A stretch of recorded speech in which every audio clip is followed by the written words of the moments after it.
Assalamualaikum warahmatullahi wabarakatuh. Mari kita bernostalgia bersama Dai Sejuta Umat, Kiai Haji Zainuddin MZ. Petuah beliau yang bijak dan penuh makna selalu menyejukkan hati dan mengingatkan kita untuk terus mendekat kepada Allah Subhanahu wa Ta'ala. Jangan lupa subscribe, like, dan share channel Ngaji di Teras Online agar semakin banyak yang merasakan manfaatnya. Saudara kaum muslimin rahimakumullah. Harta adalah amanat dan akan kita pertanggungjawabkan. Allah melebihkan rizki sebagian kita dari yang lain agar kita saling tolong menolong, bantu membantu. Nabi janjikan, siapa yang meringankan beban saudaranya muslim di dunia, Allah akan meringankan bebannya di akhirat nanti. Sebuah jaminan dari baginda Nabi.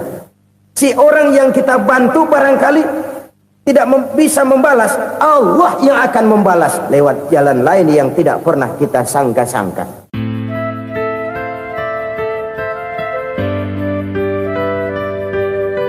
Selalu berusaha menyimpan sesuatu yang bisa membawa manfaat, baik untuk dirinya, untuk anak cucunya, maupun untuk keluarganya, untuk masa kini dan masa depannya. Kadang simpanan itu berbentuk uang, kadang berupa tanah, lain saat berbentuk pabrik, dan lain sebagainya. Sementara masa depan yang paling pasti adalah akhirat. Jika untuk masa depan dunia, kita rela memeras keringat, membanting tulang, pergi pagi dan pulang petang, menyimpan uang, menyimpan tanah, menyimpan pabrik, pernahkah kita merenung jika satu saat kiamat datang, kita dibangkitkan dari kubur masing-masing, berdiri di padang mahsyar untuk mempertanggungjawabkan seluruh kegiatan hidup kita di dunia ini, lalu kita akan menuju ke alam akhirat. Sudahkah kita mempunyai simpanan untuk akhirat kita? Pada pertemuan kali ini saya ingin menyampaikan sebuah hadis di mana Rasulullah sallallahu alaihi wasallam bersabda, arba'un min kanzil jannah. Simpanan sorga ada 4 macam. Yang pertama, ikhfa'us sadaqah, menyembunyikan sedekah. Saudara-saudara kaum muslimin, sebagaimana yang kita maklum bahwa Allah Subhanahu wa Ta'ala melebihkan sebagian rezeki dari kita terhadap yang lain. Ada yang kaya, ada yang setengah kaya, ada yang miskin, ada yang setengah miskin, dan selanjutnya. Ada yang gajinya kecil tapi penghasilannya gede. Ada yang penghasilannya gede tapi nggak punya gaji. Ada juga yang memang gajinya gede dan penghasilannya gede. Kelebihan rezeki merupakan sunnatullah dan tidak harus membuat kita merasa lebih dari yang lain. Bahkan sebaliknya, kelebihan itu harus membuat kita ringan tangan untuk menolong mereka yang memang memerlukan pertolongan. Kalau saudara diberikan ilmu, maka pertanyaan akhirat cuma satu: ilmumu kau amalkan untuk apa? Kalau saudara diberikan umur yang panjang, pengadilan akhirat juga bertanya satu: umurmu kau habiskan di mana? Tapi kalau saudara diberikan harta, pengadilan akhirat akan bertanya dua: hartamu kau dapat dari mana? Kau belanjakan kemana? Dari mananya ditanya dan kemananya juga ditanya. Oleh karena kita akan dimintakan pertanggungan jawab, maka amanah yang bernama harta ini harus kita gunakan dengan sebaik-baiknya. Ada penggunaan yang merupakan kewajiban, itu zakat namanya. Ada penggunaan yang sewaktu-waktu, itu infak namanya. Ada yang lebih sewaktu-waktu lagi, dan itu sedekah namanya. Zakat dia terikat oleh haul dan nisab, oleh putaran batas waktu dan ukuran dari harta itu sendiri. Sedangkan infak terikat oleh situasi dan kondisi perekonomian seseorang. Sedangkan sedekah tidak terikat dengan apapun. Dalam kondisi seperti apapun kita bisa melakukan sedekah dengan yang terkecil sekalipun. Sampai-sampai Rasulullah sallallahu alaihi wasallam mengajarkan, la tahqiranna minal ma'rufi syai'an walau an talqa akhaka biwajhin talik. Atau ada hadis, tabassumuka fi wajhi akhika laka sedekah. Senyumanmu kepada temanmu adalah sedekah. Jadi untuk melakukan sedekah tidak harus dalam berbentuk uang. Dengan ilmu kita bisa sedekah, dengan tenaga kita bisa bersedekah, dengan pikiran kita bisa bersedekah, bahkan senyum kepada teman itu pun sedekah. Jadi kalau sedekah dengan uang memang belum punya uang, nyengir aja banyakin. Itu asal pada tempatnya, jangan lalu ketemu tiang listrik cengengesan. Tentu tidak pada tempatnya dan tidak wajar. Nah, sedekah yang paling dicintai Allah adalah sedekah yang disembunyikan. Artinya jauh dari sifat riya. Kan kadang-kadang ada orang sedekah itu disebutkan namanya. Apa tidak bagus? Kalau memang niatnya ikhlas, ya bagus-bagus saja. Untuk memberikan sugesti kepada yang lain. Si Fulan bin Fulan nyumbang sekian, diumumkan.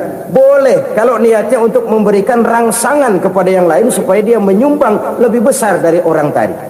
Tapi kalau itu mendatangkan riya, maka sedekah yang paling dicintai Allah adalah sedekah yang disembunyikan. Tangan kiri saja tidak tahu apa yang diberikan oleh tangan kanan.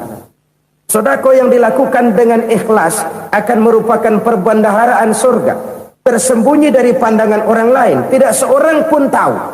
Karena memang sikap yang baik adalah melupakan kebaikan dan mengingat kesalahan. Itu salah satu ciri orang bahagia. Orang yang selalu mengingat kesalahannya dan berusaha melupakan segala kebaikannya. Kalau dia akan berada kebaikan, dia tidak bisa ikut, dia merasa rugi karena dia merasa belum pernah berbuat baik. Tapi kalau akan melakukan kesalahan baru, dia ingat kesalahan yang sudah-sudah, sehingga terhalang baginya untuk melakukan satu kesalahan baru. Demikianlah saudara-saudara, bahwa Allah melebihkan rizki sebagian kita dari yang lain, agar terjadi tolong-menolong dalam kehidupan ini. Jadi kesenjangan yang nature, kesenjangan yang alami itu sunnatullah. Ada yang kaya, ada yang miskin, ada yang kelas menengah. Nah, kenapa lalu sekarang kita berusaha mengentaskan kemiskinan? Oleh karena adanya kesenjangan struktural. Kalau yang kaya bisa semakin kaya, kenapa yang miskin tidak bisa naik jadi ikut sedikit kaya? Sebab pada dasarnya Islam adalah agama yang sejak turunnya sudah berupaya memerangi kemiskinan. Bahkan dikatakan kemiskinan itu mendekatkan kepada kekufuran. Orang kalau miskin udah dekat banget sama kafir. Gampang menjadi kafir. Berapa banyak saudara-saudara kita yang oleh karena soal perut, oleh karena soal materi, terpaksa meninggalkan dan menanggalkan akidahnya. Menjual petunjuk yang diberikan Allah dengan kesenangan dunia yang cuma sebentar ini. Na'udzubillah, thumma na'udzubillah. Jadi makin kita sembunyikan satu sedekah, semakin banyak perbendaharaan kita di surga. Sedekah yang paling dicintai Allah adalah sedekah yang disembunyikan. Malahan ada seorang sufi, dia punya kebiasaan kalau pergi sholat Jumat dia bawa uang, itu uang dia taruh di bawah tikar masjid. Dia niat sedekah kepada siapa saja yang nemuin itu duit. Maksudnya apa? Supaya yang nemuin nggak tahu siapa yang punya duit. Demikian dia saking ingin menyembunyikan sedekahnya. Karena sifat riya itu bisa memakan amal kita sendiri. Riya itu termasuk menyebut-nyebut kebaikan kita. Orang yang suka nepuk dada, sedikit-sedikit ngitungnya kalau nggak gua. Tuh kalau nggak gua tuh yang belas itu kalau nggak gua. Iya kalau nggak lu kenapa emang? Orang yang suka menepuk jasad, tuh biasanya memang begitu saudara-saudara. Kalau perang lagi berkecamuk, orang nggak sempat ngaku jadi pahlawan. Tapi begitu perang selesai, yang kagak kenal bedil ngaku pahlawan, Mas. Itu sesuatu yang biasa. Oleh karenanya, orang-orang yang ikhlas dalam bersedekah, disembunyikannya sedekah itu Allah cinta betul. Malahan ada hadis memberikan jaminan, inna sadaqatal mar'il muslimi tazidu fil umri wa tadfa'u mitatas su'i. Sesungguhnya sedekahnya seorang mukmin tazidu fil umri, bisa menambah umur panjang, wa tadfa'u mitatas su'i, dan menyelamatkan manusia dari mati secara su'ul khatimah. Jadi siapa yang kepengen panjang umur, banyaklah sedekah. Yang bosan hidup, pelit terus. Sedekah menambah panjang umur dan menyelamatkan manusia dari mati secara su'ul khatimah. Pak, katanya umur itu nggak bisa ditambah, nggak bisa dikurangin. Kapan? Kalau ajal sudah datang. Fa idza jaa ajaluhum la yastakhiruna sa'atan wa la yastaqdimun. Kalau ajal datang tidak bisa dimajukan, tidak bisa dimundurkan. Itu kalau ajal sudah datang. Tidak bisa lagi umur ditambah dikurangi, sudah datang. Tapi kalau belum datang, itu kan haknya Allah. Mau ditambah, mau dikurangi, hak prerogatif Allah. Sebagai pencipta manusia, Allah maha kuasa dan maha mampu. Sedekah ini menambah panjang umur dan menyelamatkan manusia dari mati secara su'ul khatimah. Itu orang mati kan sama ya, kondisinya mati, nggak nafas. Tapi hakikat mati kan lain-lain. Ada yang mati itu husnul khatimah, baik akhirnya. Misalnya lagi ngaji mati, lagi sholat mati, lagi sedekah mati. Ini yang dinamakan dengan husnul khatimah, baik di akhirnya. Sebaliknya ada yang su'ul khatimah, jelek di akhirnya. Ini yang jadi catatan akhir. Lagi nyekek botol, mampus. Lagi banting kartu, modar. Su'ul khatimah, jelek pada akhirnya. Sedekah menyelamatkan manusia dari mati secara su'ul khatimah. Dan kita semua kepengen mendapat husnul khatimah, jauh dari su'ul khatimah. Oleh sebab itu yang bisa menyelamatkan kita dari penyakit itu antara lain adalah sedekah yang disembunyikan, yang dikerjakan dengan ikhlas karena Allah. Tidak karena kepengen dipuji orang, tidak karena ingin dikatakan orang pemurah, sebab orang dermawan itu orang yang memberi tanpa harus diminta. Kalau masih harus diminta, ya belum dermawan namanya, masih harus diminta. Kalau nggak diminta ya tulus, lolos, polos. Saudara-saudara kaum muslimin rahimakumullah. Harta adalah amanat dan akan kita pertanggungjawabkan. Allah melebihkan rizki sebagian kita dari yang lain agar kita saling tolong menolong, bantu membantu. Nabi janjikan, siapa yang meringankan beban saudaranya muslim di dunia, Allah akan meringankan bebannya di akhirat nanti. Sebuah jaminan dari baginda Nabi.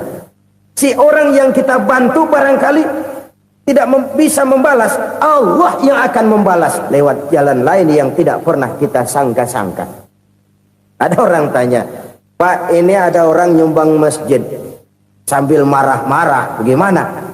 Saya bilang sumbangannya aja ambil, marahnya jangan. Marahnya jangan diambil, itu urusan dia. Saudara-saudara kaum muslimin rahimakumullah. Umat Islam ini kan umat yang punya potensi besar. Kadang kita merenung, kenapa kadang-kadang pembangunan masjid kok lambat sekali? Kalau hotel hari ini peletakan pertama, bulan depan peresmian. Supermarket hari ini peletakan batu pertama, minggu depan peresmian. Tapi kalau sudah yang namanya masjid, kadang-kadang peletakan batu pertama sekaligus jadi batu terakhir. 3 tahun, 4 tahun, campur nebar jalak di jalanan, duit dijaring kayak ikan sepat. Apa tidak ada orang Islam yang kaya? Banyak. Apa tidak ada pengusaha muslim yang jadi konglomerat? Ada. Lalu yang belum banyak itu yang komit terhadap nilai-nilai agamanya. Akhirnya kita jatuh jadi umat yang lemah. Belum ada pengusaha konglomerat muslim buka pabrik supermi cap beduk misalnya umpamanya atau pabrik kecap cap sorban supaya identitas keislamannya sedikit kelihatan. Kita jatuh jadi umat yang lemah karena potensi tidak terinventarisir dengan baik. Kita ini ibarat kompor yang cuma matengin nasi orang lain. Potensi kita dimanfaatkan oleh orang lain. Ukhuwah Islamiyah kita baru terbatas kepada silaturahmi. Ukhuwah di bidang ekonomi kita lemah, ukhuwah di bidang kebudayaan kita lemah, apalagi ukhuwah di bidang politik kita lebih rapuh lagi. Padahal ukhuwah itu adalah totalitas kehidupan manusia, menyangkut ipolek sosbud, memerlukan nilai-nilai ukhuwah. Jadi oleh karena itu mari kita menyadari di dalam harta kita, walaupun kita yang cari, pergi pagi, pulang sore, peras keringat, banting tulang, di sana ada harta anak yatim. Di sana ada hak masjid. Di sana ada hak pesantren. Di sana ada hak jihad. Berbahagialah seseorang apabila dia oleh Allah dijadikan keran. Keran itu menyimpan air, tapi tidak untuk dirinya, tapi disalurkannya kepada mereka yang memang memerlukannya. Saudara-saudara kaum muslimin rahimakumullah, ini yang pertama. Jadi perbendaharaan surga adalah menyembunyikan sedekah. Orang lain nggak tahu, kita pun nggak pernah ngitung-ngitung. Kita anggap lewat begitu saja, padahal itu deposit akhirat. Satu. Yang kedua, perbendaharaan surga itu apa? Wa kitmanul musibah, menyembunyikan kesulitan. Kadang orang takut menghadapi kesulitan. Tapi makin kita merenung, hidup ini kan sebenarnya urusan. Takut sama urusan ya jangan hidup. Tandanya orang hidup itu kalau punya urusan. Urusan melupakan problem. Problem sering menimbulkan kesulitan. Kesulitan bukan untuk ditakuti, tapi untuk diatasi dan dicarikan jalan keluarnya. Siapa sih orangnya yang gak pernah sulit-sulit? Makin tinggi status sosialnya, makin gede urusannya. Makin tinggi kualitas imannya, makin berat tingkat kesulitannya. Cuma memang yang namanya enak itu seperti pelangi. Biang lala itu nggak pernah di atas kepala kita, di atas kepala orang melulu. Lo sih enak lo, kata kita. Dia juga bilang yang enak kan lo. Pelangi itu nggak pernah di atas kepala kita. Kata tukang beca, aduh enak ya naik Mercy. Kata tukang beca, apa yang di dalam mobil Mercy? Aduh enak bener tukang beca, di jok ngeringkuk ngorok pules bener. Saya kamar pakai AC sejuk, tempat tidur sutra, empuk, alga, spring bed, kulak kulik nggak bisa pules kalau belum minum Valium, belum tidur. Enak bener tukang beca, di jok ngorok nggak tahu wetan kulon. Si tukang beca bilang yang di Mercy enak, yang di Mercy bilang tukang beca enak. Inilah enak. Nggak pernah di atas kepala kita, di atas kepala orang lain melulu enak itu. Nah, saudara-saudara, yang merupakan perbendaharaan surga itu orang yang bisa menyembunyikan kesulitan, baik pribadi ataupun rumah tangga. Nih terutama rumah tangga yang jadi soalnya. Kadang-kadang kita ini kalau senang, sebaliknya kalau senang kita diam, kalem aja, cuek. Banyak banget duit kita bawaan, diam aja udah. Malah ketemu orang takut. Tapi begitu susah, sekampung tahu. Padahal Nabi mengajarkan perbendaharaan surga itu menyembunyikan musibah, menyembunyikan kesulitan. Kalau enak, cerita sama orang-orang. Kalau nggak enak, rasain sendiri, tekan sendiri, atasin sendiri. Kita kan sebaliknya. Senang kita diam, asal lagi susah, paling tidak kita nyari teman buat cerita kesusahan. Siapa orangnya yang nggak pernah susah? Cuma soalnya bagaimana kita mengatasi kesusahan itu sendiri.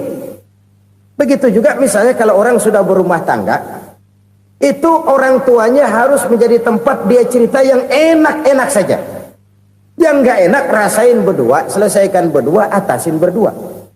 Jangan dibalik. Asal senang diam, giliran susah saja. Maknya laporan. Terbalik, bisa menjaga security informasi. Maka nama bayam keluar diem, malah seluitan. Enak amat lo makan daging ayam. Security informasi. Saudara-saudara kaum muslimin rahimakumullah. Ujian yang terberat itu yang pernah diberikan kepada para nabi, para rasul, para aulia, para ulama. Makin tinggi keimanan, makin berat bentuk kesulitan. Ayo saya kemukakan satu contoh saja. Ada seorang nabi yang kaya, nabi kaya, namanya Nabi Ayub. Iblis kalau orang begini kan keki, ibadahnya rajin, kaya. Nih yang kayak begini susah digodain. Kalau ibadahnya rajin, miskin, kali bisa disogok. Sini imannya mantap, ibadahnya rajin, kaya, nabi lagi. Oh, tapi namanya iblis nggak kurang akal. Laporan, Tuhan, kenapa Les? Ya ini bahasa saya, bahasa Qurannya sih nggak gitu. Itu hambamu yang namanya Ayub, dia rajin ibadah cuma karena dikasih kaya aja. Coba kasih miskin dia, berhenti dia sembahyang. Ah, kamu bisa aja. Saya tahu Ayub itu hambaku yang ikhlas. Saya buktiin Tuhan, silahkan. Dibuktiin lah, iblis turun ke alam ini. Yang mula-mula dia lakukan, dia rusak sawah ladang Nabi Ayub. Dia binasakan binatang ternak Nabi Ayub. Sehingga dalam waktu singkat, jatuhlah Nabi Ayub dari orang paling kaya jadi orang paling miskin. Beliau masih ibadah di mihrab dalam masjid. Datang iblis. Saudara Ayub, ya, lagi ngapain? Ibadah. Nyembah Allah, nyembah Allah. Oh, percuma. Kenapa? Tuhan yang ente sembah nih, dia udah bikin miskin ente. Sawah ladang ente hancur lebur, binatang ternak binasa. Sekarang ente jadi orang paling miskin. Ngapain nyembah Tuhan kayak begitu? Tekor. Udah berhenti dah ibadah, berhenti ibadah. Ini iblis sama Tuhan laporannya lain, yang dikerjakan kepada Nabi Ayub juga lain. Benar begitu iblis kata Nabi Ayub? Iya. Sawah ladang saya habis, buras. Binatang ternak saya binasa, binasa.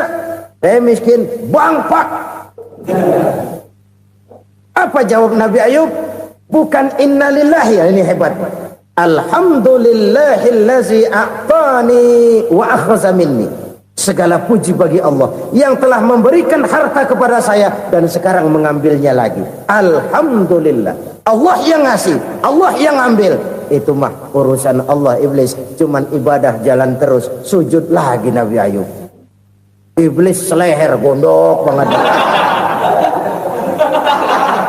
Dasar Nabi nggak mempan dia apa-apain. Miskin malah alhamdulillah. Allah yang ngasih, Allah yang ambil. Jadi kalau kita tidak komit, kita tidak terikat kepada kaya, miskin, senang, susah, apa yang bisa bikin kita susah? Jadikan kekayaan, kemiskinan, jadikan senang, susah sebagai anak buah yang bisa kita atur. Jangan kekayaan ngatur kita, jangan kemiskinan ngatur kita. Kita yang harus mengatur mereka. Senang, susah, kaya, miskin, bahagia, sengsara, jadikan itu anak buah yang bisa kita atur. Kalau sekarang kita kaya, lain saat boleh jadi kita miskin, semiskin-miskinnya. Allah yang ngasih, Allah yang ngambil. Tenaga mana yang bisa menghalangi?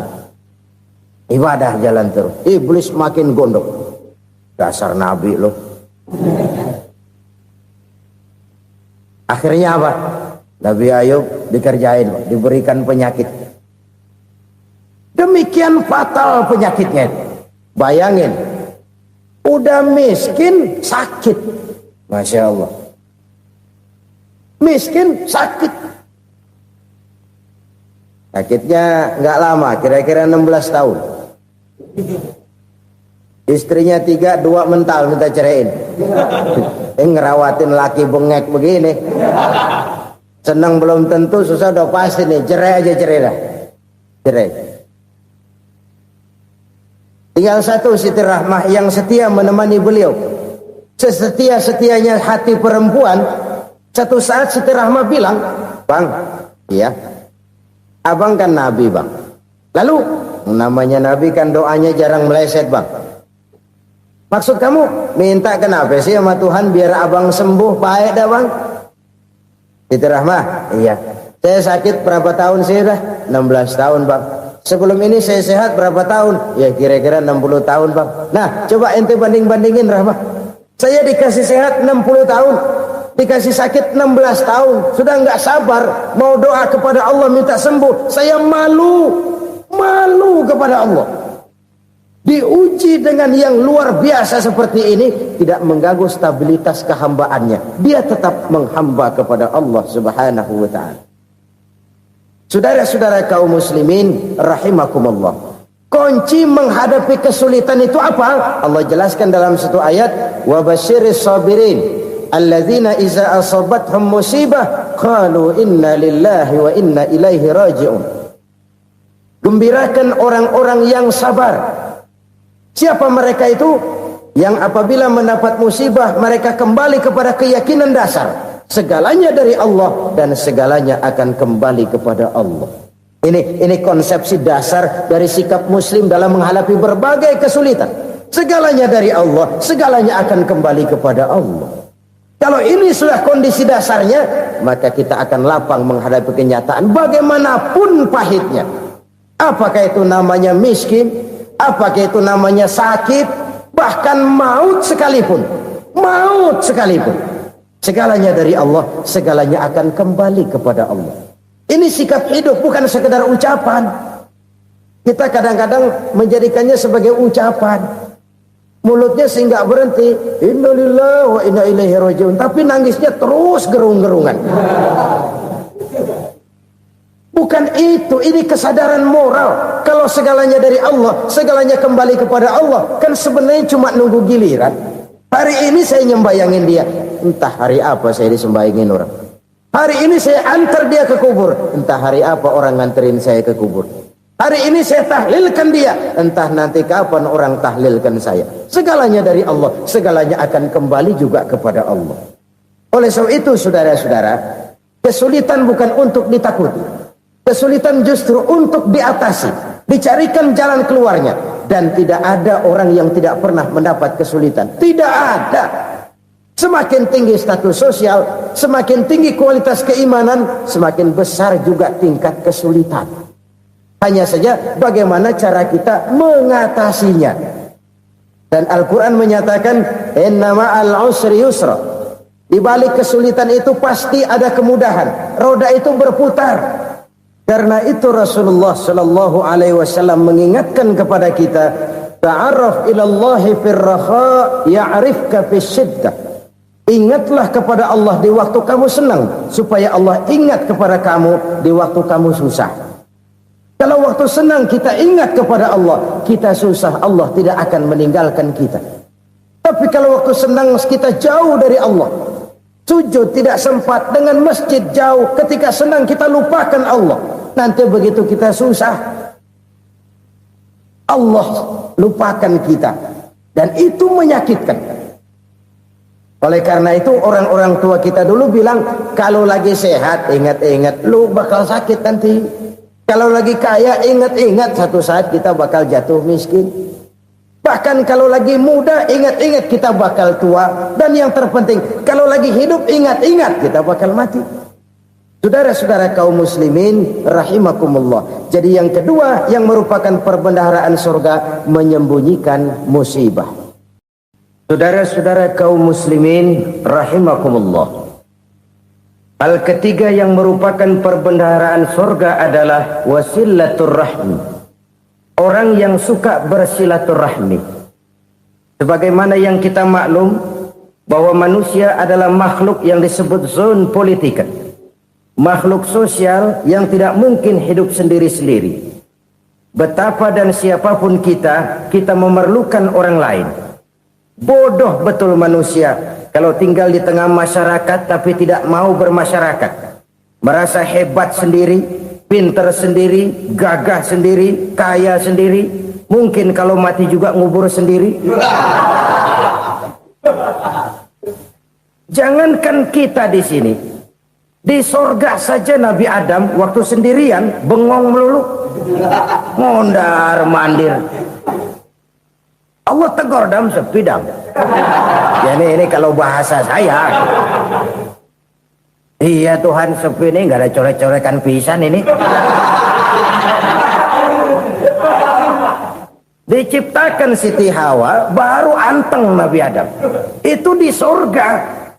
Cobalah. Umpamanya saudara tinggal di Jakarta nih. Kayak bener. Apaan aja di Jakarta punya saudara dah. Jembatan Semanggi ambil. Monas, Buntel bawa pulang.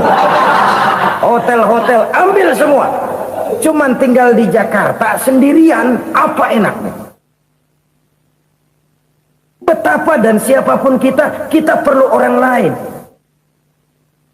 Tidak ada seorang pun yang bisa memenuhi kebutuhan hidupnya secara sendiri-sendiri. Nah, Islam telah menyelamatkan manusia dari ras diskriminasi, mengikat manusia dengan persaudaraan yang berlandaskan kepada akidah. Karena itu dianjurkan bersilaturahmi. Bahkan Nabi menyatakan, man arada ayyubsata lahu fi rizqihi wa yunsa'a fi atharihi falyasil rahimah. Siapa yang kepengen diluaskan rezekinya dan dipanjangkan usianya, banyaklah ia bersilaturahmi. Siapa yang kepengen dimudahkan rezekinya, hendaknya ia banyak bersilaturahmi. Kalau banyak teman, kesulitan kan paling tidak ada tempat cerita. Udah susah sendirian, kita pikirin diri, nggak ada tempat tukar pikiran, cepet banget sama bengek. Dilawan sendiri. Nah, secara makro kita bisa berkata, tidak mungkin ada kemenangan kalau tidak ada kekuatan. Tidak ada kekuatan kalau tidak ada kesatuan dan persatuan. Tidak mungkin ada kesatuan dan persatuan tanpa semangat silaturahmi. Kalau umat Islam mau menang, dia harus kuat. Kalau umat Islam mau kuat, dia harus bersatu. Kalau umat Islam mau bersatu, dia harus membudayakan silaturahmi ini. Bahkan sampai-sampai kata Nabi, kalau bisa cari nilai tambah. Apa? Silman qata'ak. Bersilaturahmilah kau kepada orang yang marah denganmu. Masya Allah, indahnya ajaran agama kita. Orang yang marah pun kepada kita, kata Nabi, kalau bisa bersilaturahmilah kepadanya, kepada orang yang marah itu. Di situ nilai tambah. Cuman jujur nih hadis, ngucapinnya gampang, ngamalinnya yang berat banget. Orang marah sama kita, kita disuruh silaturahmi, ada apa malu? Lu marah, ada gua marahan lagi. Tunggu pikirin. Saudara-saudara kaum muslimin rahimakumullah. Tapi ini yang diajarkan, bahkan ini yang dicontohkan oleh baginda Rasul. Bagaimana begitu mudah, misalnya satu saat Abu Jahal ini ngatur strategi bagaimana bikin Muhammad celaka. Dia gali lubang di depan tempat tidurnya. Dia tutupin daun korma. Terus dia panggil seseorang, ke sini. Kasih tahu Muhammad, pamannya sakit keras, minta ditengokin. Berangkat orang ini ke sana. Muhammad, labbaik. Pamanmu sakit keras, dia minta ditengokin. Baik, saya akan datang menjenguk beliau. Berangkatlah Nabi ke rumah Abu Jahal tanpa prasangka apapun. Abu Jahal udah pasang setil, selimut 3 rangkap setengah dipakai. Persis kayak orang meriang. Tapi sembari ngintip dari balik selimut. Begitu Muhammad buka pintu, nah, masuk perangkap nih. Muhammad jalan menuju tempat pembaringan. Makin lama makin dekat, makin lama makin dekat. Makin dekat ke lubang yang dipasang oleh Abu Jahal itu. Dalam hati Abu Jahal, terus dah jatuh, mampus dah lo ini. Mampus lo hari ini. Apa yang terjadi? Malaikat Jibril datang. Muhammad, pamanmu cuma pura-pura sakit. Di depan tempat tidurnya ada lubang perangkap supaya kamu jatuh ke situ. Sudah, kamu pulang. Balik kanan Nabi. Sudah hampir jatuh ke lubang, balik kanan, pulang. Bayangin kecewanya Abu Jahal. Muhammad dikit lagi, Muhammad dikit lagi. Enggak, paman, saya pulang aja. Emosi bangun dari tempat tidur, enggak sadar kalau lagi pura-pura sakit. lompat ngejar Nabi, dia lupa dengan lubang yang dia gali. Serak, nyemplung sendiri ke dalam lubang.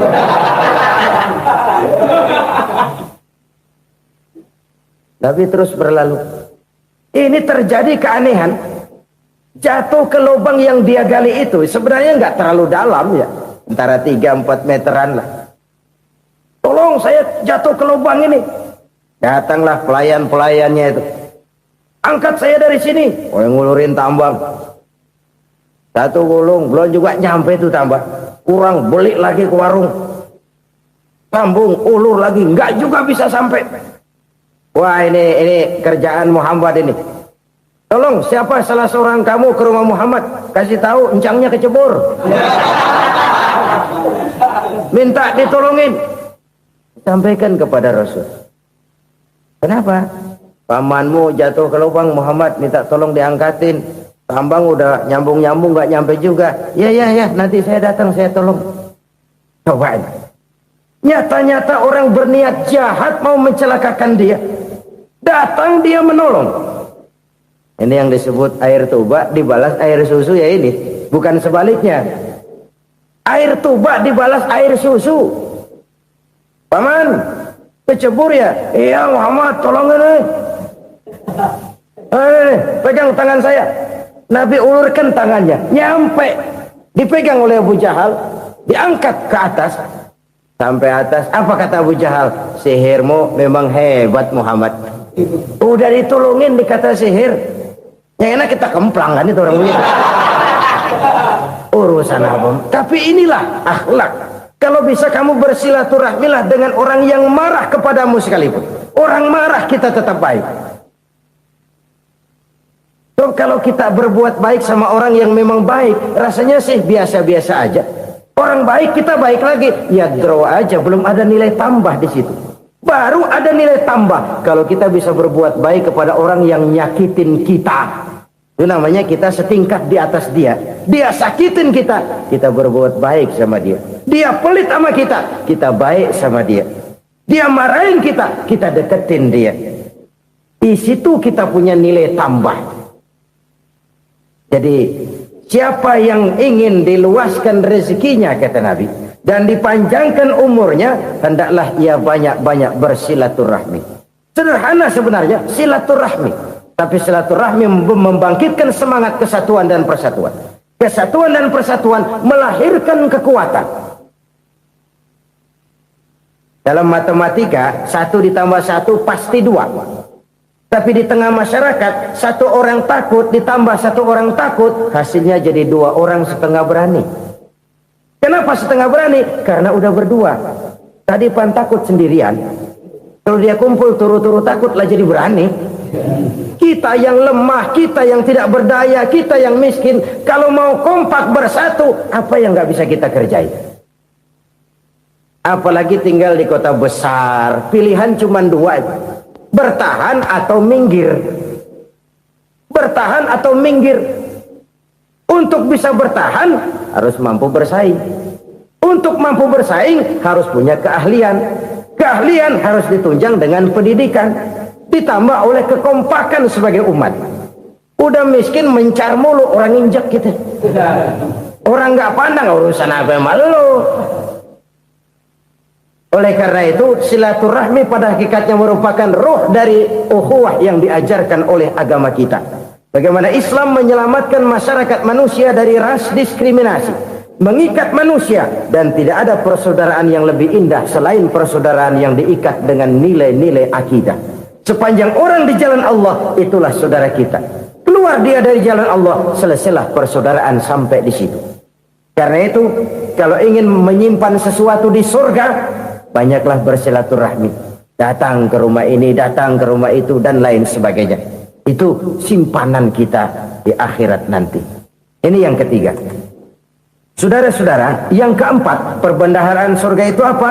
Wa qawlu la hawla wa la quwwata illa billah. Ucapan la hawla wa la quwwata illa billah. Ibadah kan ada yang berat, modalnya besar. Bangun masjid berat, modalnya besar.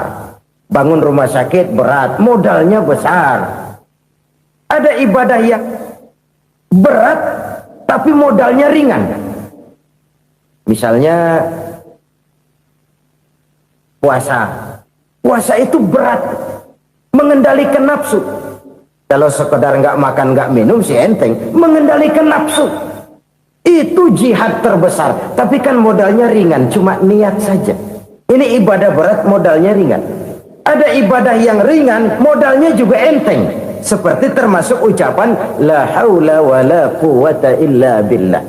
Tanpa sadar, la haula wala quwata illa billah, nyelengin tuh di surga. Nyelengin, kita nggak terasa nyelengin simpenan akhirat. La haula wala quwata illa billah, nyimpan lagi. Kaget, la haula wala quwata illa billah, nyimpan lagi. Banyak simpenan. Walaupun sebenarnya yang dimaksud di sini adalah kesadaran batin bahwa tidak ada daya dan kekuatan kecuali Allah. Itu intinya. Kita memulai pekerjaan disunahkan baca bismillah, kan begitu? Apa itu? Kesadaran moral bahwa ini saya bisa kerjakan. Saya kerjakan ini dengan menyebut nama Allah. Kenapa? Kalau Allah tidak memberikan daya dan kekuatan, mana mampu saya kerjakan ini. Maka saya kerjakan ini dengan menyebut nama Allah. Bismillah. Kesadaran moral. Manusia hanya wajib berusaha, tapi nggak pernah wajib berhasil. Banyak hal-hal yang kalau kita renungkan secara rasio nggak mungkin, tapi jadi kenyataan. La haula wala quwata illa billah. Tidak ada daya dan kekuatan kecuali bagi Allah semata-mata. Kesadaran moral akan kelemahan dan keterbatasan makhluk bernama manusia. Kadang kita kagum dengan otak, tapi kita sering lupa sama yang bikin otak. Padahal bagaimanapun hebatnya otak, yang bikin otak pasti lebih hebat dari otak. Nggak percaya, silahkan otak-otakan. Inilah kecenderungan. Kita kagum dengan pesawat-pesawat mutakhir, bukan main, besi gede banget terbang itu. Alangkah hebatnya. Lalu apa yang bikin otak tidak lebih hebat dari itu semua? Kita puji laut, apa yang bikin laut tidak lebih hebat dari laut itu? La haula wala quwata illa billah. Tidak ada daya dan kekuatan kecuali Allah. Apa yang bisa kita lakukan kalau tidak karena daya dan kemampuan yang diberikan oleh Allah kepada kita? Lahirlah sikap tawadu, rendah hati, tidak melonjak menjadi angkuh dan sombong, sadar akan kelemahan dan keterbatasan diri sebagai makhluk yang diciptakan oleh Allah Subhanahu wa taala. Jadi satu sisi ini ucapan yang berpahala, la haula, jadi wiridan. Pada sisi lain ini kesadaran moral, sikap mental, kesadaran batin bahwa yang punya daya dan kekuatan itu cuma Allah. Kita nggak pantas untuk sombong, sebab sombong itu pakaiannya Allah. Kita nggak sedang pakai pakaian Allah, kegedean. Dan makin kita renungi, makin terbentur. Apa sih yang bisa kita sombongin? Kita mau sombong apa? Kaya, pintar, itu kan semua relatif. Di atas langit masih ada langit lagi. Jadi oleh karenanya, marilah kita menyadari, manusia hanya wajib berusaha, tapi tidak pernah wajib berhasil. Yang berusaha saja tidak wajib berhasil, apalagi yang tidak berusaha. Islam bukan agama orang pemalas yang selesai sholat lalu endelohom, nggelenggem ayem-ayem. Tapi Islam bukan agama orang sombong yang setelah berusaha lalu tidak memerlukan Allah. Kita bisa saja bikin proyeksi, tahun sekian kita bakal panen besar menurut perhitungan otak. Tapi ada kejadian lain. Apa? Tikus ngambek. Habis itu dimakanin tikus, panen gagal. Proyeksi rasional gagal oleh tikus-tikus yang ngambek itu. Bisa saja terjadi. Tahun depan kita panen besar, urung. Kenapa? Musim panas panjang.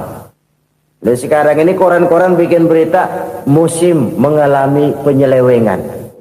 Bukan cuma manusia yang nyeleweng sekarang. Musim pakai nyeleweng.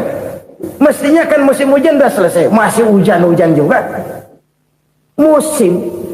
Nah sekarang kita boleh bikin proyeksi, kita bakal panen besar. Tahu-tahu musim panas panjang. Sawah retak, air kering, cari teknokrat yang paling botak, suruh pendekin tuh musim panas. La haula wa la quwata illa billah. Inilah kesadaran moral. Saudara, saya teringat satu saat ada seorang konglomerat. Umurnya ya kira-kira 70-an. Satu saat dia ditanya oleh wartawan, "Pak, umur Bapak berapa sih?" "Ya paling 10 tahun." 10 tahun? 10 tahun? Anak Bapak berapa orang? Aduh. Satu saja? Satu. Harta Bapak berapa? Ya paling-paling bangsa 7 juta kali. 7 juta? Iya. Pak, kenapa Bapak bohongi saya? Bapak punya buku biografi. Koran-koran, majalah-majalah banyak memuat cerita riwayat hidup Bapak. Saya tahu umur Bapak 70. Kenapa bilang cuma 7 tahun? Saya tahu anak Bapak 8. Kenapa cuma bilang 1? Saya tahu harta Bapak miliaran, mungkin triliunan. Pabrik di mana-mana, bank di mana-mana. Kenapa bilang uang Bapak cuma 7 juta? Nah, kata si konglomerat tadi, kamu benar nak, kamu benar. Umur saya kalau jumlahnya memang 70 nak. Cuman ingat-ingat saya, baru 7 tahun terakhir ini saya sujud. Baru 7 tahun terakhir ini saya berusaha dekat dengan Allah. Saya laksanakan perintahnya, saya jauhi larangannya. 7 tahun inilah rasanya yang ada nilainya di hadapan Allah. Yang 63 tahun matong, kelabu, kelem umur gue. Habis untuk maksiat, untuk munkarat. Maka ketika ditanya tadi, umur saya 7 tahun itu. Oh begitu Pak. Oh iya. Lalu anak Pak. Anak Bapak kan 8. Kenapa bilang cuma 1? Nah, kalau jumlah hitungannya memang anak saya 8. Tapi dari 8 orang ini rasanya cuma 1 nih yang bakal jadi buah hati, belahan jantung, pelanjut cerita, penerus sejarah, bakal jadi anak soleh yang akan mendoakan saya. Cuma 1 rasanya anak saya ini yang bakal jadi buah hati saya, besar-besaran saya, yang akan mendoakan di kubur saya, yang akan mendoakan di akhirat saya. Yang 7 orang mana? Masya Allah, yang atu tenggeng, yang atu nyekek botol ngolo, yang itu nggak karu-karuan. Makanya saya bilang 1 anak saya yang akan bisa mendoakan saya. Oh begitu Pak. Iya. Nah harta Pak, harta Bapak kan triliunan. Pabrik Bapak di mana-mana. Uang Bapak hampir di tiap bank-bank besar. Kenapa bilang cuma 7 juta? Betul kau nak. Harta saya kalau jumlahnya memang miliaran, triliunan mungkin. Tapi yang saya ingat baru 7 juta tuh yang saya belanjakan di jalan Allah. Saya nyumbang masjid, saya santuni yatim piatu, saya bantu pembangunan pesantren, saya bantu pembangunan rumah sakit Islam. Itu yang akan saya bawa pulang ke akhirat, yang 7 juta itu. Yang triliunan itu nanti akan diperebutkan oleh anak-anak saya sebagai waris saya. Jadi harta saya 7 juta itu yang bakal nemenin saya di akhirat, yang akan saya bawa pulang jadi teman saya. Saudara-saudara kaum muslimin, jangan-jangan orang tua itu adalah kita-kita ini. Jangan-jangan kita-kita ini adalah orang tua itu. Jangan-jangan itu potret dari diri kita masing-masing. Dari sekian umur yang diberikan Allah, berapa tahun yang ada nilainya di hadapan Allah? Dari sekian anak-anak yang merupakan amanah, berapa yang akan mendoakan kita sebagai orang tuanya menjadi anak soleh? Dari sekian banyak harta yang diberikan Allah, berapa yang akan kita bawa pulang menghadapnya nanti, yang kita belanjakan di jalan Allah? Ini sebuah potret kehidupan. Karena itu kita kembali kepada la haula wa la quwata illa billah. Kita wajib berusaha, kita wajib berikhtiar. Selebihnya segala daya dan kekuatan hanya milik Allah saja semata-mata. Satu kesadaran batin dari setiap pribadi muslim. Setelah ia berusaha dan berikhtiar, ia menyerahkannya kepada Allah Subhanahu wa ta'ala. Jadi satu sisi ini merupakan wiridan ucapan yang mengandung pahala. Pada sisi lain ini merupakan sikap batin dari seorang muslim di dalam ia menghadapi realitas kehidupan ini. Saudara-saudara kaum muslimin rahimakumullah. Kalau ini kita jadikan satu basis kehidupan, Maka ini akan menyelamatkan manusia dari kemungkinan tergelincir menjadi orang yang lupa diri dan lupa darat. Sebab itu Imamul Ghazali berpesan, jadidis safinah fa innal bahra amiq wa khuziz zad fa inna safara ba'id wa khaffifil hamla fa innal hamla sadid. Perbarui selalu kapalmu karena lautan sangat dalam. Bawa bekal yang banyak karena perjalanan ini sangat jauh. Ringankan beban karena kebanyakan beban akan menyakitkan. Alangkah indah kalimat ini, alangkah dalam makna yang terkandung di sana. Perbarui selalu kapalmu karena lautan sangat dalam. Apa artinya ini? Jaga mentalmu baik-baik. Pelihara imanmu baik-baik karena hidup penuh cobaan seperti lautan. Kita kalau berlayar di lautan kan kadang-kadang tenang, angin bertiup sepoi-sepoi basah. Jika malam datang bintang gemintang bertabur menghias cakrawala, rembulan memantulkan sinarnya dengan indah. Dalam keadaan begitu berlayar enak, tapi lain saat ombak menggunung, halilintar menyambar, angin topan bertiup. Berapa banyak sudah saudara-saudara kita yang tenggelam di lautan dunia tanpa sadar bahwa dia belum sampai kepada pantai yang akan dituju. Berapa banyak sudah saudara-saudara kita yang tenggelam di lautan dunia ini tanpa sempat bangkit lagi. Dia menyangka sudah sampai kepada tujuannya. Hati-hati kapal jangan sampai bocor karena lautan sangat dalam. Iman ini jaga baik-baik karena hidup penuh dengan ujian. Wa khuzizat fa inna safara ba'id. Bawa bekal yang banyak karena perjalanan sangat jauh. Saudara mau ke Bandung, bawa duit. Saudara mau ke Surabaya, banyakan lagi duitnya. Saudara mau ke Mekah, gepokan, iketan tuh duit nggak lembaran lagi.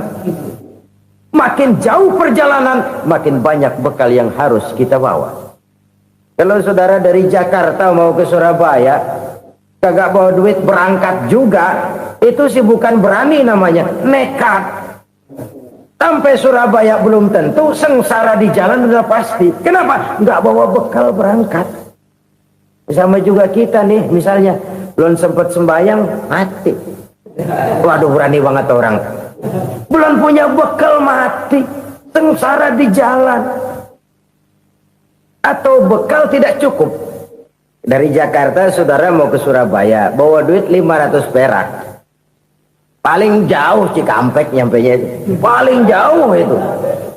Antara jauhnya perjalanan dengan bekal yang saudara bawa tidak seimbang. Hidup ini perjalanan panjang. A walking tour. Dimulai dari alam arwah. Sebelum jasad diciptakan, roh diciptakan lebih dulu. Dari situ pindah ke alam rahim. Dari alam rahim pindah ke alam dunia. Dari alam dunia pindah ke alam barzah. Baru menuju akhirat. Satu perjalanan panjang. Kalau bekal tidak bawa, sengsara di jalan. Bawa bekal yang banyak karena perjalanan ini sangat jauh.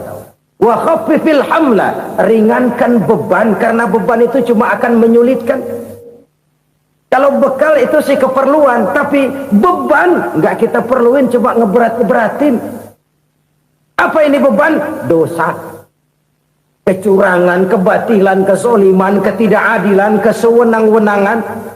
Itu akan jadi beban kita di akhirat. Alangkah celakanya, perjalanan panjang, bekal tidak bawa, beban kelewat banyak, alamat sengsara di jalan. Pahala tidak ada, dosa berlipat ganda. Na'udzubillah, summa na'udzubillah. Kalau kita rangkum nasihat Al-Ghazali dengan kisah si konglomerat tadi, kita akan mengambil kesimpulan.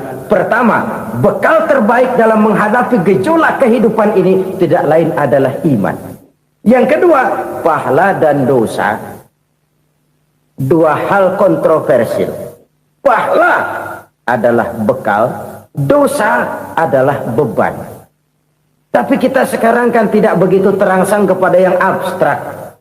Orang berlomba mencari yang konkret-konkret saja. Yang real. Kalau memang dosa, benjol dong. Kira-kira begitu. Kira-kira begitu. Persis orang Yahudi dulu. Orang Yahudi itu kan pernah minta kepada Nabi Musa, "Ya Musa, lan nu'mina laka hatta narallaha jahrah."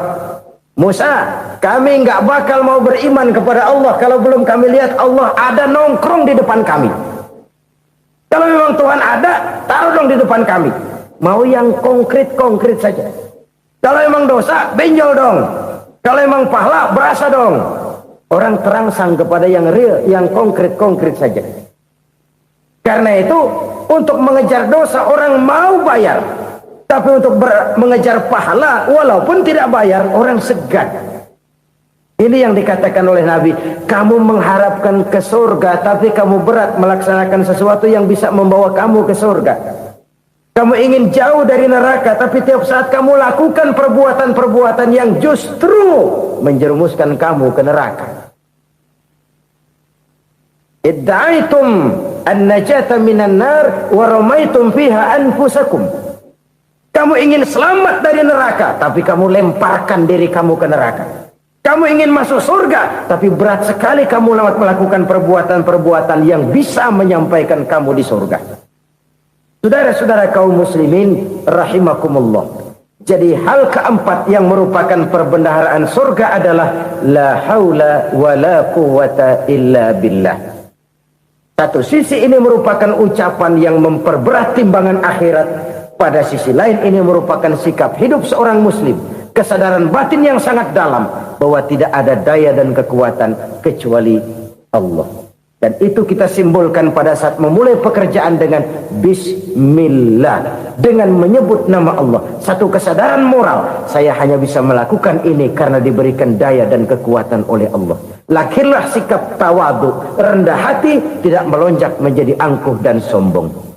Saudara-saudara, sampai sini dulu jumpa kita kali ini. Semoga 4 perbendaharaan surga ini dapat kita lakukan, yang kelak akan merupakan bekal kita di kemudian hari nanti. Amin ya rabbal alamin. Assalamualaikum warahmatullahi wabarakatuh.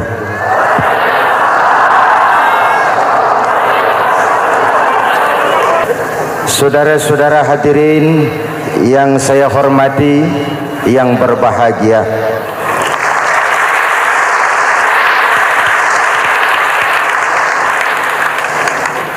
kali ini dalam suasana memperingati nuzulul Quran,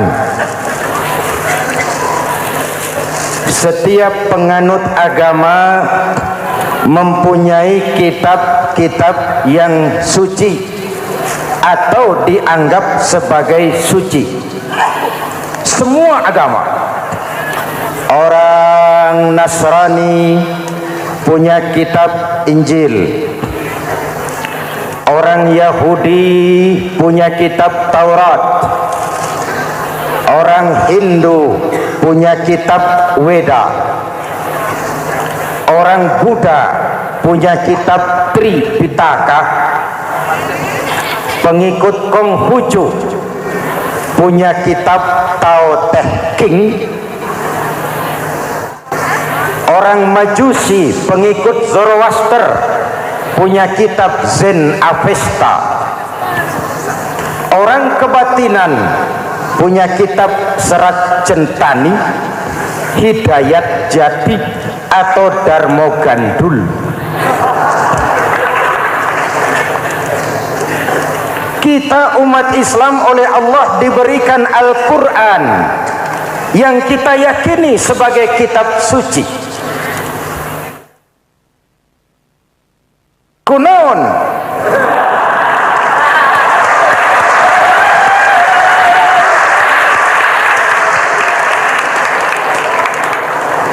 apa kunaon itu? Kenapa sih kita yakin Quran itu kitab suci? Pertama, ajarannya sesuai dengan fitrah manusia. Suatu kitab dinamakan suci kalau konsep ajarannya sesuai dengan fitrah. Contoh, ini laki-laki ini seneng nggak sama perempuan? Normal. Kalau nggak seneng saya ragu-ragu.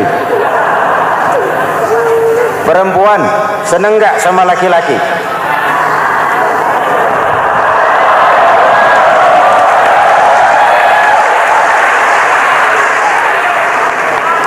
Ini fitrah. Laki-laki suka perempuan, perempuan suka laki-laki. Quran memahami itu. Hai laki-laki, kau senang dengan perempuan. Hai perempuan, kau suka dengan laki-laki. Oke, lewat sini, lewat pintu yang disebut nikah. Kalau kitab suci melarang nikah, itu bertentangan dengan fitrah manusia. Maka dalam Quran, mulai dari umat sampai ulama dan segala profesi dianjurkan nikah. Kalau kiai tidak boleh nikah, saya pilih mengundurkan diri, Pak.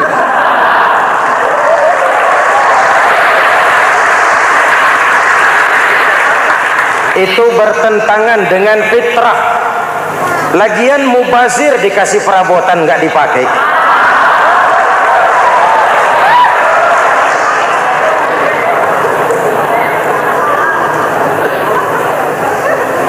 Fitrah.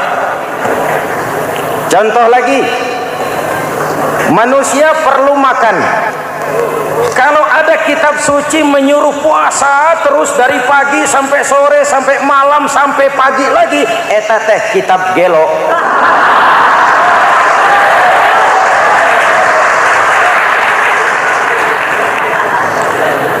Quran sesuai dengan fitrah. Puasa mulai dari imsak sampai datang waktu maghrib. Puasa ngebleng dari pagi sampai sore sampai malam merusak kesehatan. Malam berpuasa boleh bergaul dengan istri. Kenapa? Fitrah. Kalau siang tidak boleh, malam tidak boleh, sebulan penuh panas kepala.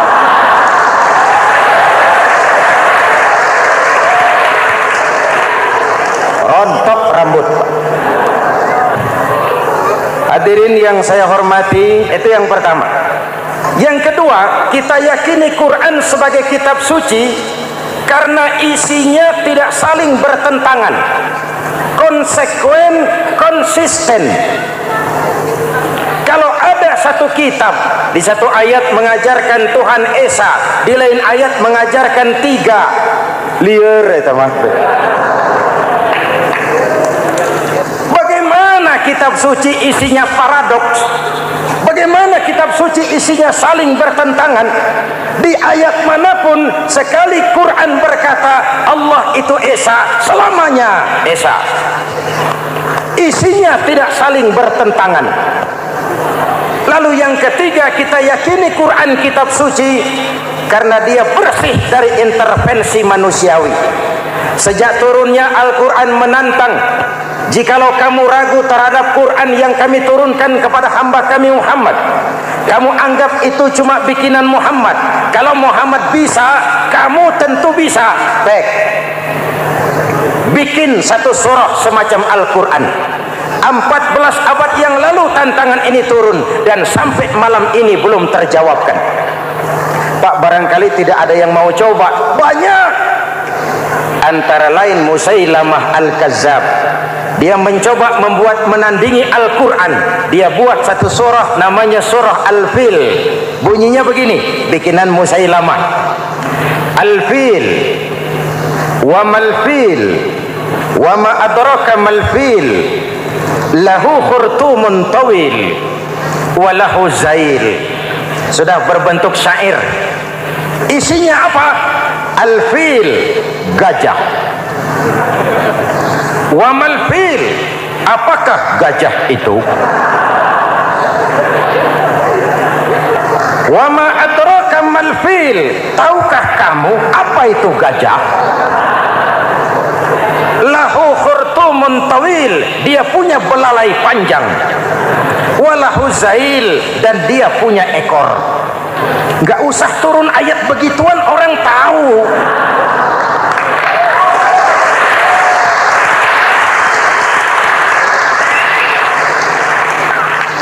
Kalau redaksi mendekati, maka isi jauh panggang dari api. kitab suci bersih dari campur tangan manusiawi. Maka Al-Quran ke bahasa apapun dia diterjemahkan, naskah aslinya tetap ikut. Dia boleh diterjemahkan ke bahasa Sunda, bahasa Jawa, bahasa Padang, bahasa Inggris, bahasa Jerman, bahasa Belanda, naskah aslinya tetap ada. Kenapa? Bahasa ke bahasa perbedaannya sering frontal. Kalau dari gelas menjadi gelas, eta mah caket. Dari lamp menjadi lampu, itu masih serumpun. Tapi cokot Sunda dengan cokot Jawa itu jauh bedanya. Atos Sunda dengan atos Jawa itu jauh. Ulama Sunda sama ulama Jawa nggak pernah akur kalimat atos ini.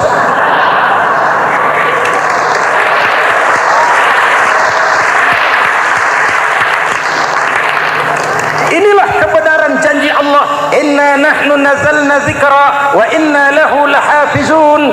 Kami yang turunkan Al-Quran, kami yang akan menjaganya. Ribuan orang hafal Al-Quran. Lalu apa pesan-pesan misi utama Al-Quran? Pertama, menegakkan tauhid. Ini yang lebih dahulu, membentuk kualitas sumber daya manusia dengan menanamkan nilai-nilai keimanan, membebaskan dari ketergantungan kepada benda. Ya ayyuhan nasu ubudu rabbakumul ladzi khalaqakum. Hai manusia, Tuhanmu yang perlu kau sembah hanyalah Tuhan yang telah menciptakan kamu. Jangan menyembah Tuhan yang tidak pernah menciptakan kamu. Mengapa kau menyembah harta padahal dirimu lebih berharga dari harta? Kenapa kau menyembah pangkat dan jabatan padahal dirimu lebih berharga dari pangkat dan jabatan?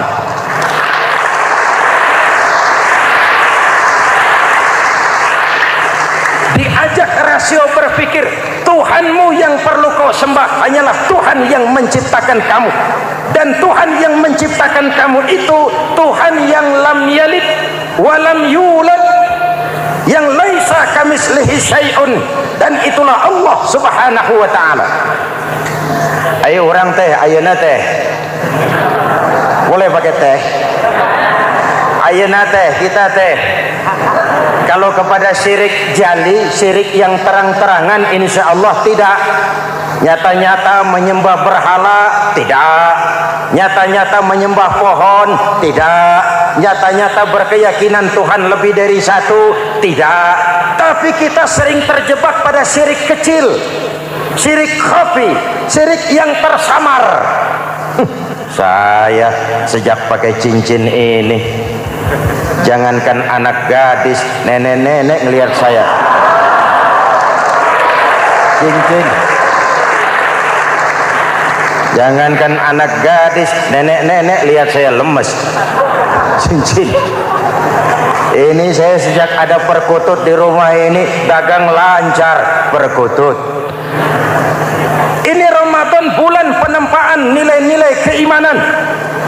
Misi utama Quran menegakkan tauhid, memerangi kemusyrikan, membebaskan manusia dari ketergantungan kepada benda. Dari situ kualitas sumber daya manusia dimulai. Saya sering mengungkapkan selama ini sistem pendidikan kita cuma mengisi otak, bukan membentuk watak. Otak diisi segala macam ilmu, tapi hati kosong, agama rapuh, akhirnya moral rendah. Muncul manusia-manusia yang pintar, cuma sayang tidak benar. Indonesia kita bangkrut, Indonesia kita terpuruk, Indonesia kita sakit sekarang ini, kan ulahnya orang-orang yang pintar tapi tidak benar.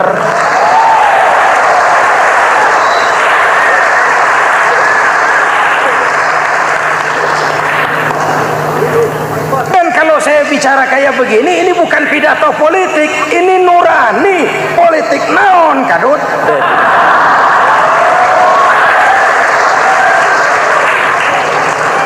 Ini nurani, ini tanggung jawab sebagai anak bangsa.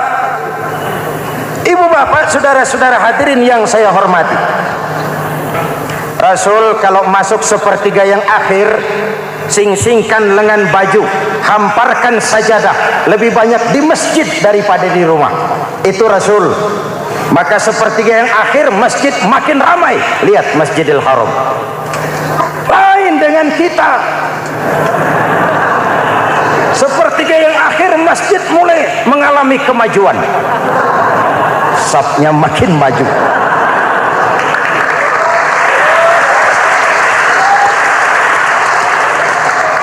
Pasar ramai, terminal beludak. Padahal sepertiga yang akhir itu puncak. Padahal di situ nilai tambah. Dan anggap ini Ramadan terakhir yang diberikan Allah kepada kita. Kenapa? Memang tidak ada jaminan tahun depan ketemu Ramadan lagi.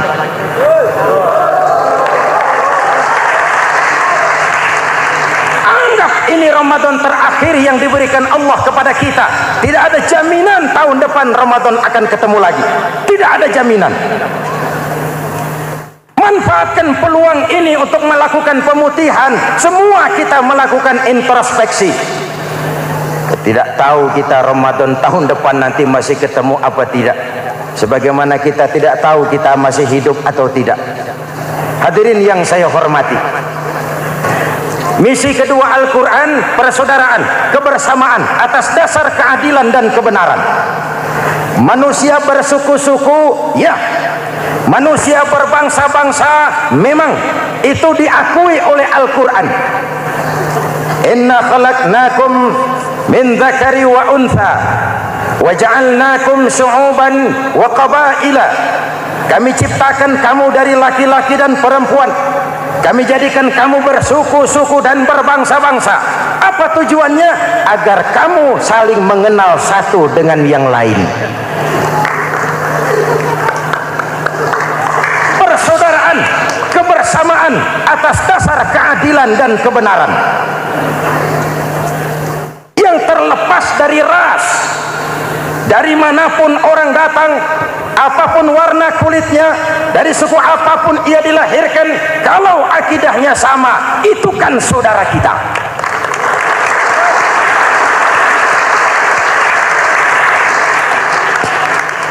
Seperti di masjid, kita tidak peduli dari mana kita datang. Yang datang dari kidul, madhab ngulon mang. Yang datang dari sebelah lor, madhab ngulon mang. Yang datang dari sebelah wetan, madhab kulon mang. Yang datang dari kulon, madhab ngulon. Bukan soal dari mana kau datang, tapi satu arah menghadapmu. Kau mau Betawi, mau Sunda, mau Jawa, mau Padang, mau Aceh, mau Batak, mau Ambon, kita satu nusa, satu bangsa, satu bahasa. Marilah kita jadi lem perekat buat lingkungan kita di saat keutuhan kita sebagai bangsa sedang dalam ujian berat. Semangat kebersamaan atas dasar keadilan. Tidak ada mayoritas menekan minoritas. Umat Islam itu kalau besar, dia mampu melindungi yang kecil. Kalau kecil, dia bisa menjaga diri. Tiap solat Jumat khatib berpesan pada akhir khutbah kedua, innallaha ya'muru bil adli wal ihsan. Innallaha ya'muru bil adli wal ihsan. Allah memerintahkan kamu menegakkan keadilan dengan argumen, bukan dengan sentimen. Mengajak, bukan mengejek. Merangkul, tidak untuk tujuan memukul.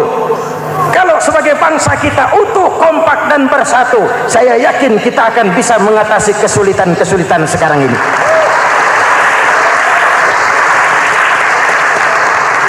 Kan kita prihatin kadang-kadang tawuran antar desa, antar RT, antar RW, antar kecamatan, sampai antar elit di atas.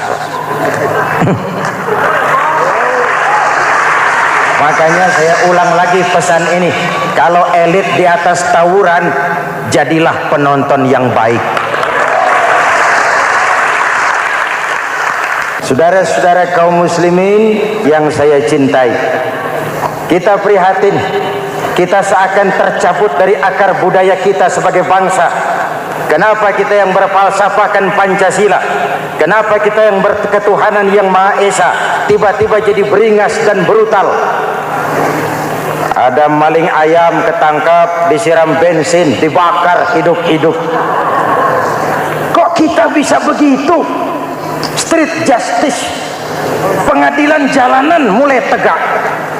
Iyalah kita tidak puas dengan kerja aparat kita, tapi jangan main hakim sendiri. Ini negara, bukan hutan.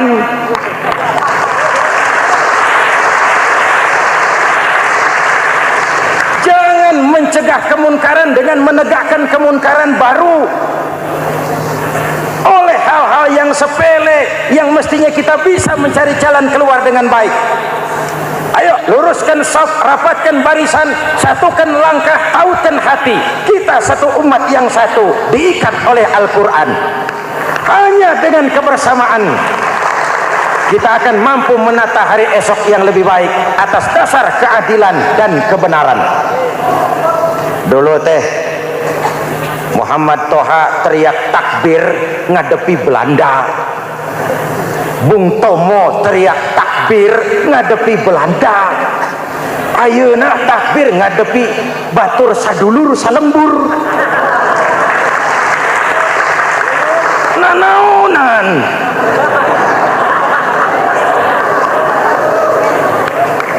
Bung Tomo teriak takbir, Muhammad Toha teriak takbir. Yang dihadapi jelas penjajah Belanda.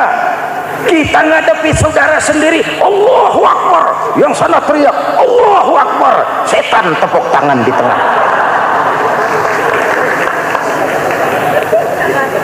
Yuk kita rukun yuk. Kita kompak yuk. Kita bersatu yuk. Kita pulang yuk.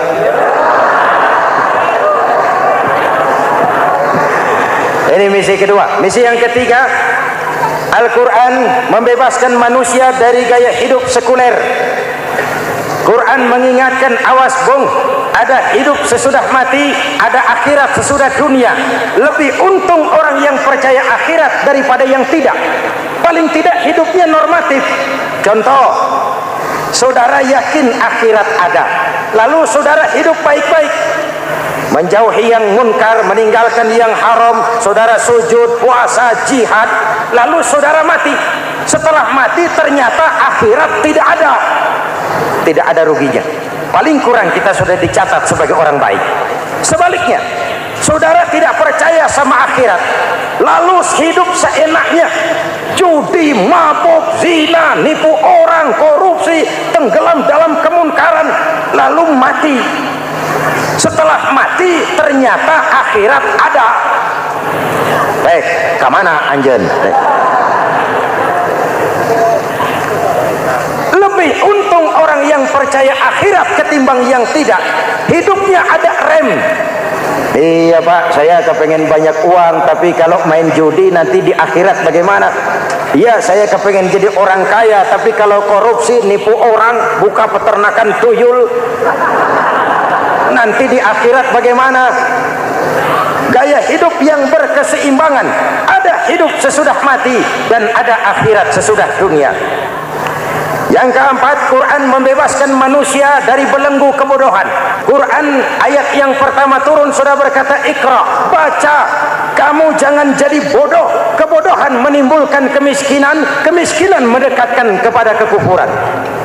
Yang kelima, ini kado buat ibu-ibu.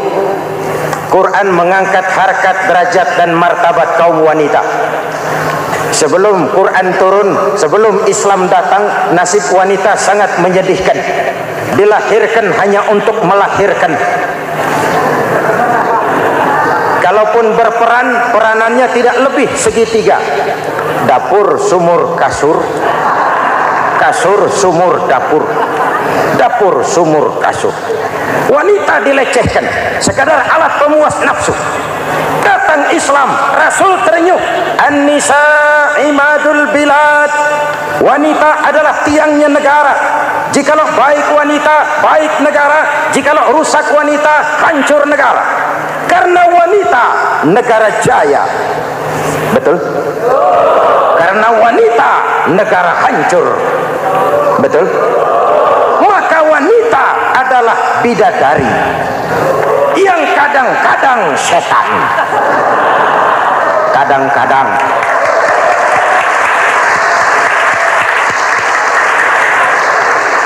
Ini yang hadir di sini bidadari semua. Ibu bapak, saudara-saudara hadirin yang saya hormati.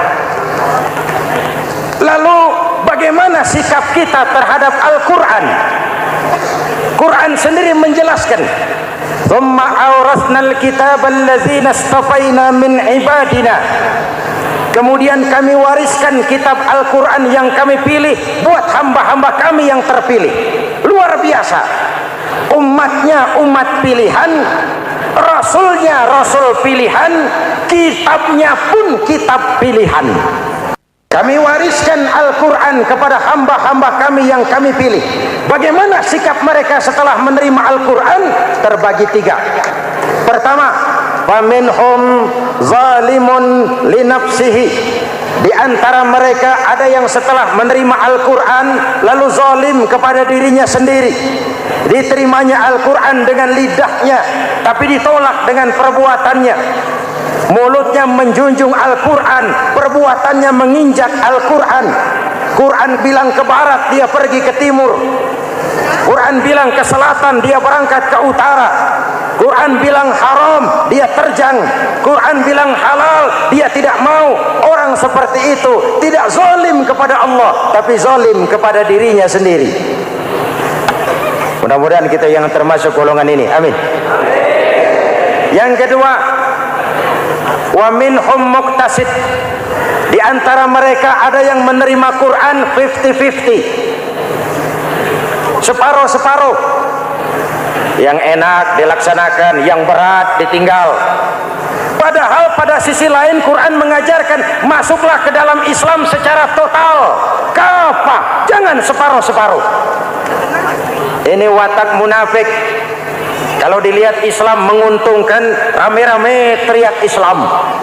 Ketika diminta berjihad, diminta berkorban, diminta zakat, rame-rame mengundurkan diri.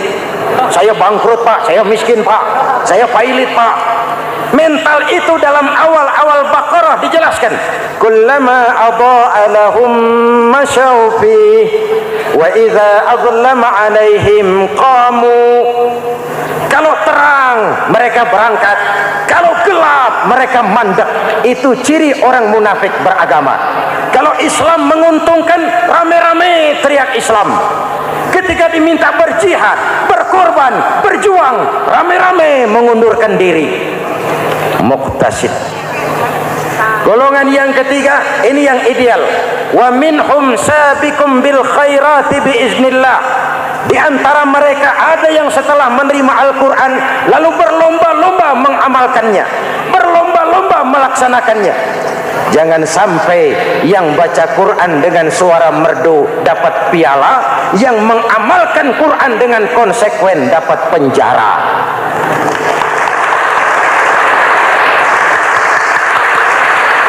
Itu ironi, itu menyedihkan, itu memilukan, dan itu memalukan. Pilihan terserah kita. Satu hadis Rasulullah mengajarkan begini, man ja'alal qur'ana amamahu qadahu ilal jannah wa man ja'alal qur'ana khalfahu saqahu ilan nar. Siapa yang meletakkan Quran di depannya, dijadikannya Quran sebagai imam, Quran akan membimbing dia ke surga, surga dunia, lebih-lebih surga akhirat. Sebaliknya, siapa yang meletakkan Quran di belakang, dibelakanginya ajaran Quran, Quran akan mendorong dia ke neraka, neraka dunia, lebih-lebih neraka akhirat. Quran imam apa makmum? Kita makmum apa imam? Makmum ikut imam apa imam ikut makmum? Makmum ikut imam. Jikalau Quran adalah imam, jikalau kita adalah makmum. Ke barat kata Quran, ke barat kita berangkat. Ke timur kata Quran, ke timur kita menuju. Halal kata Quran, itu yang kita ambil.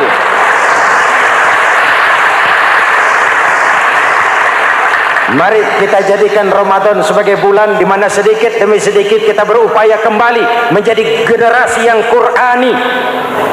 Rasulullah pernah ditanya, kalau Tuhan wafat ya Rasul, kemana kami minta nasihat? Aku tinggalkan kamu dua nasihat, satu yang diam saja, satu yang bisa bicara. Yang bisa bicara apa ya Rasul? Al-Quran. Minta nasihat Quran. Yang diam saja apa ya Rasul? Maut. Dalam hidup ada dua nasihat. Nasihat yang bisa bicara, Al-Quran. Nasihat yang diam saja, maut. Mau dagang, minta nasihat Quran. Mau bertetangga, minta nasihat Quran. Itu nasihat. Nasihat yang kedua, diam saja, tahu-tahu datang maut. Makanya anggap ini Ramadan terakhir yang diberikan Allah kepada kita, karena tahun depan tidak ada jaminan kita bertemu Ramadan. Manfaatkan 10 yang akhir untuk meningkatkan nilai ibadah kita kepada Allah Subhanahu wa taala.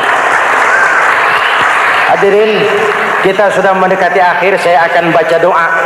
Mari kita Fatihah. Semoga kita semua dalam perlindungan Allah. Ala hadhihi niyyah wa ila hadratin nabi. Al-Fatihah.